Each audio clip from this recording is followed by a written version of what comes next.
Welcome to wishful ಅಡುಗೆ ಮನೆ. ನೋಡಿ, ಇವತ್ತು ಕಡಲೆ ಹಿಟ್ಟನ್ನು ಬಳಸಿ ಒಂದು ಸೂಪರ್ ಆಗಿರೋ ರೆಸಿಪಿನ ಮಾಡೋಣ.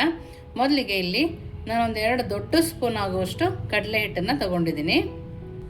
ನೋಡಿ, ಇದಕ್ಕೇ ಮೊಸರನ್ನ ಹಾಕ್ಕೊಳ್ತಾ ಇದ್ದೀನಿ. ಒಂದು 4 ಸ್ಪೂನ್ ಆಗುವಷ್ಟು ಇದಕ್ಕೆ ಮೊಸರನ್ನ ಹಾಕ್ಕೋಬೇಕು. ನೋಡಿ, ನಿಮಗೆ ಜಾಸ್ತಿ ಬೇಕಂದರೆ ಸ್ವಲ್ಪ ಜಾಸ್ತಿ ಕೂಡ ಹಾಕ್ಕೋಬೋದು. ಇವಾಗ ಸ್ವಲ್ಪ ಮಿಕ್ಸ್ ಮಾಡ್ಕೊಳ್ಳೋಣ.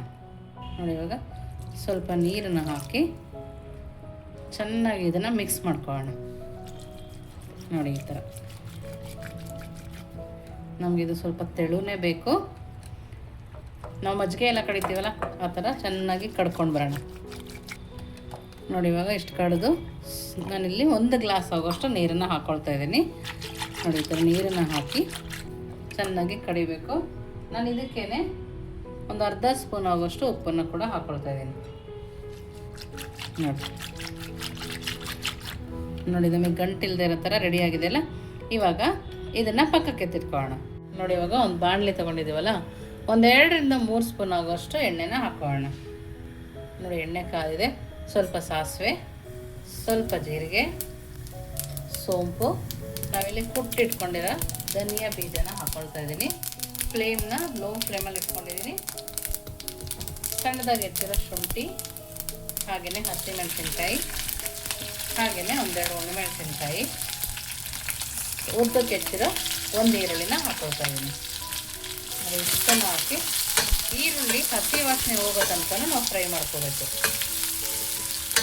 ಈ ಸೆಕೆಗಾಲದಲ್ಲಂತೂ ಇದನ್ನು ಮಾಡಿಕೊಂಡ್ರೆ ತುಂಬಾ ಚೆನ್ನಾಗಿರುತ್ತೆ.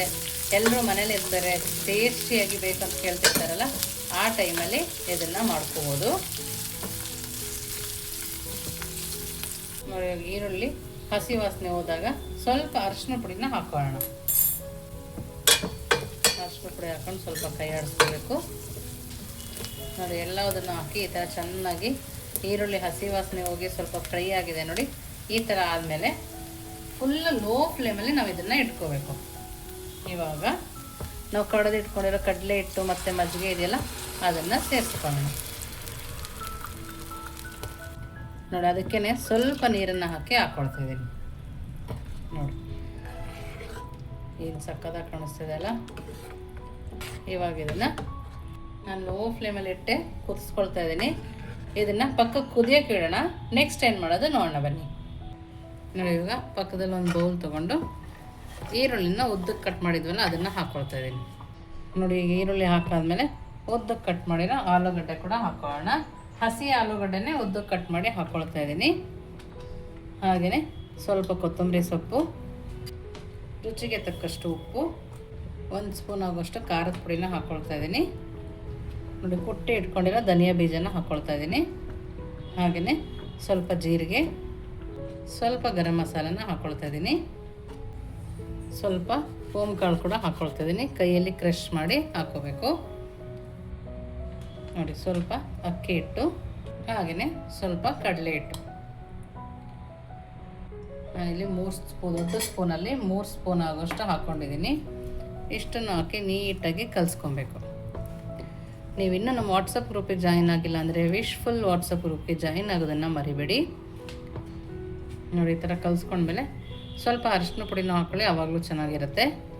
ಸ್ವಲ್ಪನೇ ನೀರು ಹಾಕಿ ನಾವು ಇದನ್ನು ಬಜ್ಜಿ ಬೋಂಡ ಮಾಡ್ತೀವಲ್ಲ ಆ ಥರ ಅದಕ್ಕೆ ಕಲಿಸ್ಕೊಬೇಕು. ನಮಗೆ ಜಾಸ್ತಿ ಕಡಲೆ ಹಿಟ್ಟು ಹಾಕೊಳ್ಳೋದು ಬೇಕಾಗಲ್ಲ. ಸ್ವಲ್ಪ ಪಕೋಡ ಕಲಿಸ್ತೀವಲ್ಲ ಆ ಥರ ಕಲಿಸ್ಕೊಂಡ್ರೆ ಸಾಕಾಗುತ್ತೆ. ನೋಡಿ, ಅದಕ್ಕೆ ನಾವು ಇದನ್ನು ಕಲಿಸ್ಕೊಂಬರೋಣ.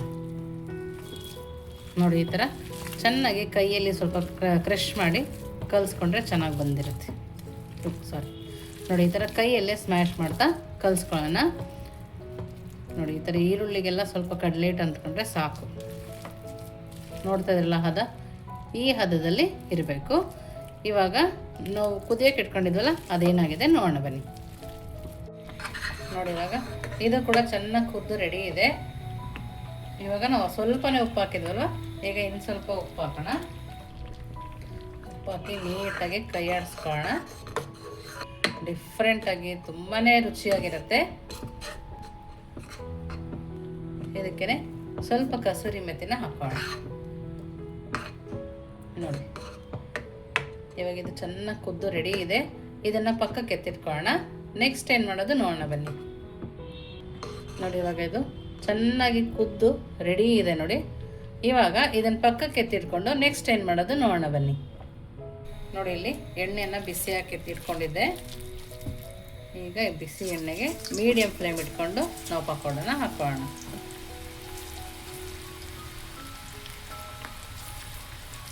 ತುಂಬ ಡಿಫ್ರೆಂಟ್ ಆಗಿರೋ ರೆಸಿಪಿ ಅಂತಲೇ ಹೇಳಬೇಕು.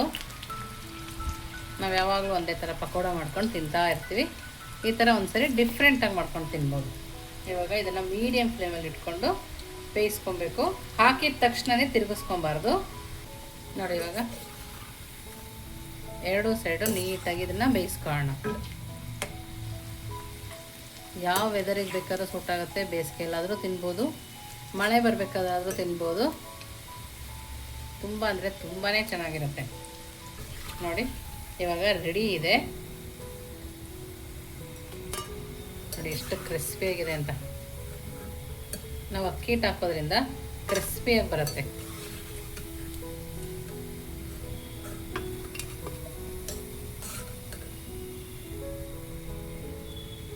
ನೋಡಿ ಇವಾಗ ನೋಡಿ ಮೊದಲೇ ಮಜ್ಜಿಗೆ ಹಾಕಿ ಕುದಿಸ್ಕೊಂಡ್ಬಂದಿದ್ವಲ್ಲ, ಅದಕ್ಕೆ ಇವಾಗ ಪಕೋಡನ ಹಾಕೋಣ. ನೋಡಿ ನೋಡಿ ಪಕೋಡ ಹಾಕೊಂಡ್ಮೇಲೆ ಇದಕ್ಕೆ ಒಗ್ಗರಣೆನ ಹಾಕೊಳ್ಳೋಣ. ನಾನಿಲ್ಲಿ ಚೆನ್ನಾಗಿ ಎಣ್ಣೆನ ಬಿಸಿ ಮಾಡ್ಕೊಂಡಿದ್ದೀನಿ. ಇದಕ್ಕೆ ಸ್ವಲ್ಪ ಸಾಸಿವೆ, ಸಣ್ಣ ಕಟ್ ಮಾಡ್ಕೊಂಡಿರೋ ಬೆಳ್ಳುಳ್ಳಿ, ಹಾಗೆಯೇ ಸ್ವಲ್ಪ ಜೀರಿಗೆ, ಒಣಮೆಣಸಿನ್ಕಾಯಿ, ಸ್ವಲ್ಪ ಖಾರದ ಪುಡಿ, ಹಾಗೆಯೇ ಸ್ವಲ್ಪ ಹಿಂಗಿನ ಒಗ್ಗರಣೆ ಅಂತೂ ತುಂಬ ಚೆನ್ನಾಗಿರುತ್ತೆ. ಈ ಥರ ಮಿಕ್ಸ್ ಮಾಡಿ ನೀಟಾಗಿ ಇದ್ರ ಮೇಲೆ ತಡ್ಕಾನ ಹಾಕೋಣ. ಇದು ಹಾಕಿದ ತಕ್ಷಣ ಲಿಡ್ಡನ್ನು ಕ್ಲೋಸ್ ಮಾಡ್ಕೊಬೇಕು. ನೋಡಿ ಒಂದು 2 ನಿಮಿಷ ಲಿಡ್ಡನ್ನ ಕ್ಲೋಸ್ ಮಾಡಿದ್ದೆ. ಘಮ ಘಮ ಅಂತಿದೆ. ಸ್ವಲ್ಪ ಇದಕ್ಕೆ ಗಾರ್ನಿಷಿಗೆ ಕೊತ್ತಂಬರಿ ಸೊಪ್ಪನ್ನು ಹಾಕ್ಕೊಳ್ತಾ ಇದ್ದೀನಿ. ಇವಾಗ ಇದನ್ನು ಯಾವ ಥರ ತಿನ್ನೋದು ನೋಡೋಣ ಬನ್ನಿ. ನೋಡಿ ಇಲ್ಲಿ ರೈಸ್ ತೊಗೊಂಡಿದ್ದೀನಿ, ಪಕ್ಕಕ್ಕೆ ಪಕೋಡನೂ ಇಟ್ಕೊಂಡಿದ್ದೀನಿ.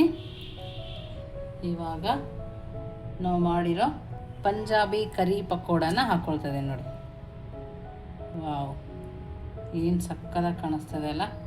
ತುಂಬ ಅಂದರೆ ತುಂಬಾ ಚೆನ್ನಾಗಿರುತ್ತೆ.